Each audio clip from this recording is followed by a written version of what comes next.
Welcome to Seniors Today, a monthly program that is a voice for those 50 plus in Montgomery County, produced by the Commission on Aging, of which I am a community member. While the show is insightful for people of all ages, each episode takes a fresh look at important issues by spotlighting seniors in the community, representatives of senior services and programs, and activities of interest to older adults. My name is Katie, and today our discussion will focus on older workers returning to work and what they should know. Now that we are a year and a half into the pandemic and looking to enter into a new stage, many Americans are being told to come back to work and young people are going back to school. We will hear about recommendations from the expert about job search tips and strategies. We recognize that not every older adult is interested in employment, so we'll also look at volunteering. Joining me is Yvette Monroe. Yvette served on the City Council of Gaithersburg, where she prioritized neighborhoods, schools, businesses, environment, places of worship, and more to serve the local community. Today, she will leverage her public policy expertise and share her personal experience with the pandemic's impact on older workers and workplace trends. Hi, Yvette. Hi, Katie. Thank you for having me this morning. I'm so glad to talk to you. So, Yvette, we're in a moment that calls for innovation, effective management, and leadership. Can you tell me about your personal experience as an older worker in the pandemic, as well as where you currently work? So, I currently work for my church, and we did the pivot almost immediately. As soon as the pandemic happened, we had a team meeting and we got together, and then we went home. And so, the adjustment at home was interesting because I wasn't set up for an office or anything like that. So making sure we had printers and the laptops and everything. And so we did the pivot pretty good, but it garnered a lot of organization on our part. Well, the traditional model of an older worker has definitely been turned upside down with COVID-19. And this new, in quote, normal deserves new flexibilities. So, what types of conversations should older people have with their employer about flexibility as people are returning to their physical offices? So a lot of older people are a little hesitant about going back in their workspaces as they once did. So being able to talk to your employer, have the conversations about how you're feeling, being honest about, if you're work in a cubicle, whether you're surrounded by a lot of people, maybe you can flex your work schedule, maybe work in the mornings or in the afternoons, perhaps working a couple days a week and then working remotely other days. So just presenting your employer with some options about how you might be able to flex your schedule might make older adults feel more comfortable in returning to the workplace. That you mentioned options, and that also incorporates working efficiently and safely, and especially for many workers that need to work from home. So, what does this mean for multi-generational households? How has working from home impacted intergenerational relationships? So it's interesting. I have a multi-generational home.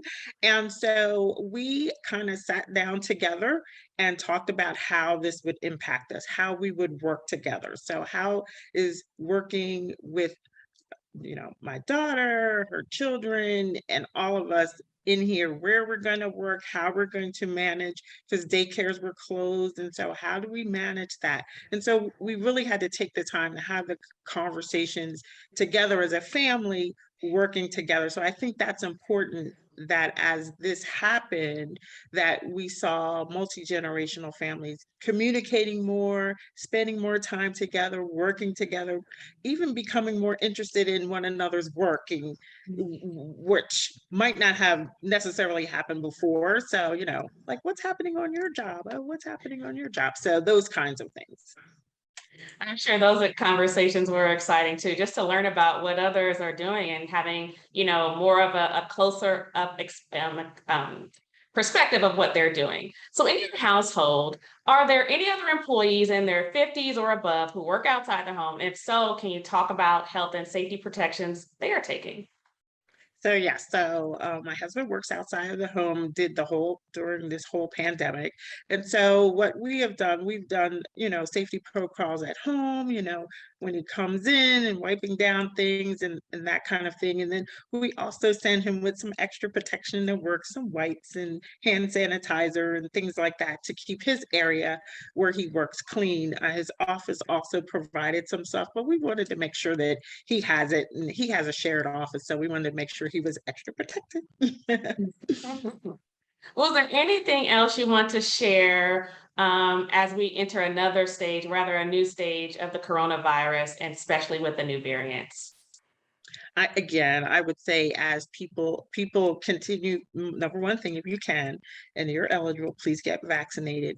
But if people have to return to work, especially older Americans, please make sure that you are, talking to your employers, talk to your family, share information. A lot of people do not have emergency information that they share with their families. I spoke to an older woman yesterday, and she said, her family's out of town, and so they wouldn't know where to get in contact with anything regarding her. So make sure you share that important information with your loved ones, just making sure that you follow all the protocols that are out here, washing your hands and wear your mask and things like that. But don't be afraid, but make sure that keep yourself calm, do a morning routine, maybe workout, exercise, read a book, meditate, pray, whatever you need to do to keep yourself calm, but don't get caught up in the hype of everything.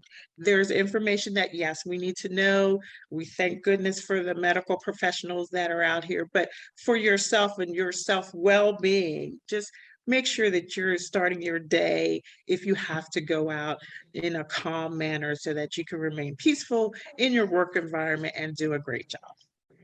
I like those parting words of advice, Yvette. Talking to your family, talking to your employer, definitely sharing information, especially, those emergency types of pieces, as well as following the right protocol. So thank you so much for coming on the show and sharing with our audience. We definitely look forward to having you back again. And again, I appreciate you taking the time, Yvette. Thank you so much for having me. Up next, we will talk with Jodie Rasch, manager of the Career Gateway and Senior Career Tech programs at the Jewish Council for the Aging.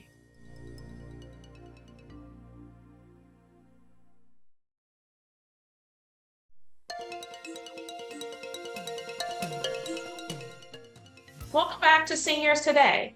Joining me to discuss job search tips and strategies is Jodie Rasch.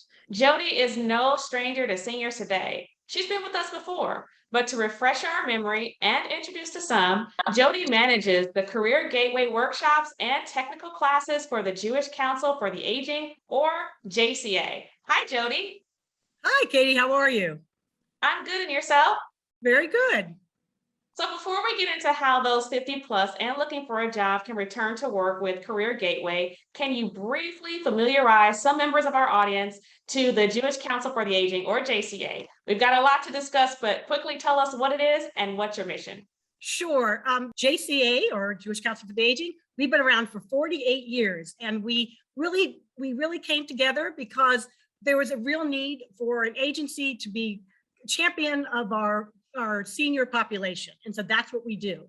We really help all seniors thrive, which is our tagline. And it's true in all the programs that we have, and it reflects in everything that we do. We have wonderful programs with our senior helpline. We have our SHIP program, which is our state health insurance assistant program, which helps our seniors. It's a free program. If they have any questions with Medicare, which we know a lot of individuals do. We also have our adult day center called the Kensington Clubs, where if you have mild dementia, this is the program that an individual can come, and they have scheduled programs and really a real support system for the individual and as well as the family. We also have our transportation services, where we have even our own buses that can transport low-income individuals to doctor's appointments and whatnot. And we can also help make arrangements for pickups if you have a doctor appointment and things like that. And then we have our Interages program, which really bridges the gap between our seniors and our youth, and really provides like a nice mentoring program and the support for their youth as well. And then near and dear to my heart is our employment programs. And I'll be telling you more about that in a moment. So thank you so much for telling us about JCA and all the great programs that you provide. You know, you mentioned thriving, and many of us, we've all had to do this through the pandemic. And JCA's Career Gateway classes are still being offered for those 50 plus to assist with their job search. Tell us about it, some of its features and sessions. Sure, I'd love to tell you about our fabulous job search training program called the Career Gateway, and our career tech programs as well. The Career Gateway is a job search training program for professionals 50 and above who are looking really to re-enter the workplace or perhaps transition to new careers. It's a 5-day program, 9 to 4 in the scheduled days. And we touch upon all aspects of the job search, from your resume to your networking skills, to your interviewing skills, using LinkedIn training. We even do a Zoom presentation on how to effectively use Zoom in a job interview or once you're even employed. So, and it's, the course comes with curriculum. We have a wonderful curriculum for the course. It's taught by a skilled facilitator, Dr. Elise Barnes. We even have a mentor component when you complete the program. So it's really a fabulous program. And we also, in addition to all of that, we even have a technology component called the Career Tech Program, where we offer the courses in Excel, PowerPoint, Word, and LinkedIn, additional LinkedIn training. All the programming used to be traditionally in person. When the pandemic hit, we quickly pivoted and made the entire programming virtual. And it's really, we didn't really skip a beat, because we're offering the same curriculum, same class facilitators. We really tried to mimic the in-person program to this virtual format. And we will continue with this virtual format until it is really safe and for us all to get back together. And we like the virtual format so much that we, even after the pandemic, we will keep some of our programming in person and some of our sessions virtual. We're thinking this year, we have 6 sessions throughout the year. Our first one, registration is open. It's starting at the end of September. September 23rd is our first day. You know, that program will be virtual. We're thinking our November session will be virtual, and our January session will be virtual. We'll assess and see how things are. And if things look better and we can go back to some in-person training, then we'll do our early spring and summer sessions in person, but we'll see. Those 50 plus will have to register. What's the registration fee? Oh, yes, sure. The registration fee, there is, it's $75. That's this, we're entering our 12th year. It's the same fee we charged on day one. We're still charging the $75 fee. But of course, we recognize that everyone is a job seeker. Some finances are not, you know, they're struggling at this point. And so we do offer fee waivers or a sliding scale, you know, depending on if, you know, if they can pay something, but we would never turn away any individual because of registration fees. So we want everyone to know that this program is here for the professional 50 plus job seeker, and whether you could pay the fee or not, this is the program for you. So we have about 1 minute left. I heard you say, or I know you have some upcoming expos. Can you tell us the details about those expos, and will they be virtual or in person, or the hybrid model that you described? Sure. So they are all going to be virtual again, because just for planning purposes, and they were so successful last year that we're continuing with that virtual format. And we have 6 upcoming Montgomery County Expos. Our first one is coming up September 14th. They run from 10 to 2 on the days. From 10 to 12, we have presentations for job seekers, like, you know, on topics that they would find interesting. And then from noon to 2, we have employers come in at 10-minute increments, present themselves. They all are coming with jobs, and they all know that they're not surprised that people in the audience are 50 and above and that they're looking for jobs. The best thing about these expos is that we make them very interactive. Questions are answered by the employees, by the prospective employees, and they get an actual contact name. They get, you know, they see the face, and when they send their cover letter, they could say, I met you at the JCA's employment expo. You know, I'm really interested in this job, and they can put a face with an email address. So it's a wonderful, just our expos have been extremely successful. Jodie, you've shared so many job techniques to help Montgomery County residents age 50 plus. And I know that many of our residents, they will definitely benefit from your classes should they choose to register, for them, as well as the expo, that you mentioned in your LinkedIn profile. And I know that you also provide opportunities to refresh your resume and or updating, your networking game. How can we stay in touch with you, and what's your website? Oh, sure. Would love to. I also wanted to tell you that the expos are free, so you just need to register in order to participate. Okay. But if you want to register or get additional information about the Career Gateway, please contact me, Jodie Rasch. Phone number is 301-255-4215. My email address is career.gateway@accessjca.org. And you can always check out the Career Gateway website, which is accessjca.org/career-gateway/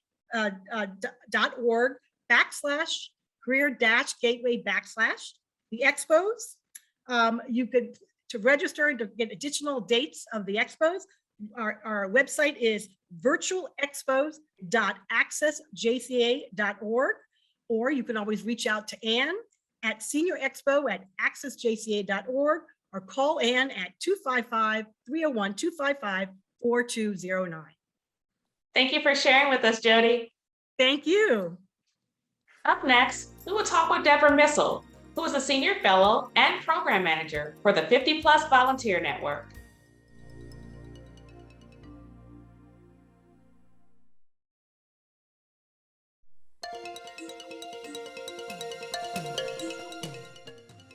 Welcome back to Seniors Today.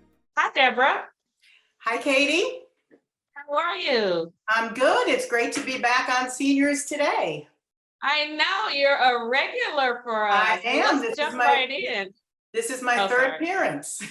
Yes, it is. People are going back to work, but not everyone wants to work. So we're excited to learn about volunteer activities from you. You're the senior fellow and program manager for the 50 Plus Volunteer Network for the Montgomery County Volunteer Center. Tell us about the Volunteer Center and the programs you offer. Sure. Thanks so much. I'm always happy to talk to people about the Volunteer Center, and especially about our 50 Plus Volunteer Network. So the Volunteer Center is part of Montgomery County government. We are located in the Office of Community Partnerships. And our mission is to promote a culture of volunteerism throughout Montgomery County. We have over 1,300 agencies registered with us, and they can post opportunities on our searchable database. And it's a great tool that plenty of people are every day of county residents are finding great ways to volunteer. What we found over the years, though, is that for some people, this works great, and especially the students who are looking to fulfill their student service learning requirements. But for some segments of the population, and it's probably many of the people who are watching today, they may need a little help and a little guidance in finding the right volunteer opportunity for them. So we are focused on the rapidly growing population of county residents over 50, generally recently retired people, or maybe people who have stayed home and raised a family, and are now looking for something else at this point in their lives. They want to stay active, they want to stay engaged, they want to give back to the community. These are people who have a lifetime of professional experience and personal interests, but they might not really know where to start. They may not really know what they want to do, or where they can find something where they can find that combination of their skills and interests. At the same time, the nonprofit world, which is always strapped for resources, can really benefit from what we call the reservoir of talent in Montgomery County. So the question was, how do they find each other? So about 3.5 years ago, we started this program, and actually it was with the help and support of the Commission on Aging, so thank you, to set up a program where we could do sort of a hands-on, sort of a matchmaker or a headhunter for those people who are looking for volunteer opportunities And, you know, we use the term skilled volunteers very loosely. It's not necessarily professional skills, but we're looking for people who want to make a significant contribution of their time and their talent. And we help connect them with nonprofit and government agencies that can benefit from their skills. So you said reservoir of talent in Montgomery County. You also talked about creating a community and a culture of volunteerism. So how specifically do you connect skilled retired and senior volunteers with nonprofits in need? So our process is really simple. We anybody over 50 who wants to take advantage of this free service can fill out an application and send it to us. We ask them to send us either a resume or just a brief description of their professional and volunteer experience, and then they will meet with one of our program advisors or with my colleague or myself. We have a team of, we have volunteers who serve as program advisors who do a lot of the actual matchmaking. And we take the volunteers through a series of kind of guided questions. And the goal really is to come up with what is your ideal volunteer opportunity. And then based on what we get, the information that we get from the volunteer and our ongoing relationships and knowledge of the partner organizations, how that, you know, what they have to offer, we try to meet that goal. We try to find something that's just right for that particular person. And at the same time, we work with our nonprofit partners to help them identify new ways that they may benefit from volunteers that they hadn't even thought about. They may have a program that uses volunteers in some way, but they haven't really thought about other ways that they can use volunteers. So sometimes they don't even know that they can use somebody's help until we tell them that someone's available. So. Deborah, you mentioned the term matchmaking several times already. Now, can you share a matchmaking success story with us? Well, I can't say that they ended up getting married, but we at least get them on that first date. That's kind of our goal. There have been so many. We've had hundreds of first dates at least, or actually, relationships formed. We've matched people we have people doing everything from, working as tutors and mentors or teaching classes, doing administrative work, using their professional skills in some way. Probably, what we call a success story is really any time that a volunteer has a good experience and they're giving back to the community. But probably in terms of impact, we've had volunteers that started out doing one thing, maybe working with a client, working on a small project, and end up running a program for that agency or serving on their board. So that's really where we consider the greatest success.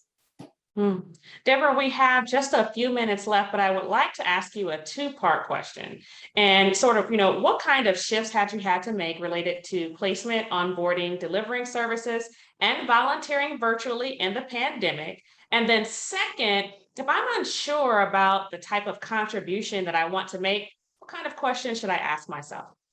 Those are both good questions. Obviously, everything has moved virtually. And we were just at the point where people were starting to bring back volunteers. And then with the Delta variant, everything is still up in the air again. There are definite pros and cons to doing volunteer work virtually. Like for us, for instance, we used to do all of our interviews up in our office in Germantown, and now we do them on Zoom, and it works out. We don't have to make somebody come up to Germantown, which is actually probably the biggest advantage in volunteering virtually is you don't have geographic barriers. So agencies can recruit volunteers from all over the county without people feeling like, if I'm volunteering somewhere, I don't really want to drive 45 minutes and have to pay for parking. There are challenges though. There are challenges keeping volunteers engaged, that they may have felt more committed and more engaged with the work and with the organization when they were face to face. So they've done things like do virtual happy hours and text chains with volunteers. And of course, with the promise that someday they'd be back in the office. As far as the questions that you should ask yourself is probably the same kind of questions that we ask our volunteers. Is there a cause that you're passionate about? If that's the case, then it doesn't really matter what you're doing, as long as you know that you're helping animals or working in education or whatever it is that you feel strongly about. We ask people, would they rather be doing a direct service with a client versus helping an organization? And that's something that people haven't really thought about. What is your comfort level working directly with an maybe at-risk child versus working with the organization behind the scenes to help them? Do you want to have some flexibility in your schedule, or are you looking for routine? Which retired people, that's very often what they want. It used to be, do you want to go out and meet other new people and have social interaction? But since there's less of that now, that's less of a consideration. But the general question we ask is, what's the most important thing to you? The work you're actually doing, like if you want to use your professional skills in some way, or you want to do something new. Is it who you're doing it for, the mission of the agency, or is it, working with other people and sort of prioritizing those things? And it's just good to think about what would be your ideal volunteer opportunity. And if you can't figure it out for yourself, you can come to us. Well, Deborah, I learned a lot from our conversation, and I know our viewers will too. In 20 seconds or less, tell us how we can connect with your office. Okay, so the website is for our organization, for the Volunteer Center, is montgomeryserves.org. And there is a page on there for volunteers. You can click on the 50 Plus Volunteer Network, which will allow you to download an application, or you can send an email to 50plus at montgomerycountymd.gov. And all of that is on that page on the website. Well, Deborah, thanks for coming back on the show. And I know that you'll be back on for maybe a 5th round. This is your 4th, a 5th round. All right. Thanks for having me. Well, that concludes our program for today on older workers returning to work and what they should know. As you can see, the voices of seniors matter every day and in every way. We also want to give our viewers a heads up that next month, Seniors Today will be getting a new look and a new name. We'll strive to continue to bring you interesting and informative guests addressing topics relevant to older adults. Join us next month for 50 Plus in Montgomery County. To learn more about services for seniors in Montgomery County, please visit the Montgomery County Seniors website by visiting montgomerycountymd.gov/senior or call the Senior Resource Line at 240-777-3000.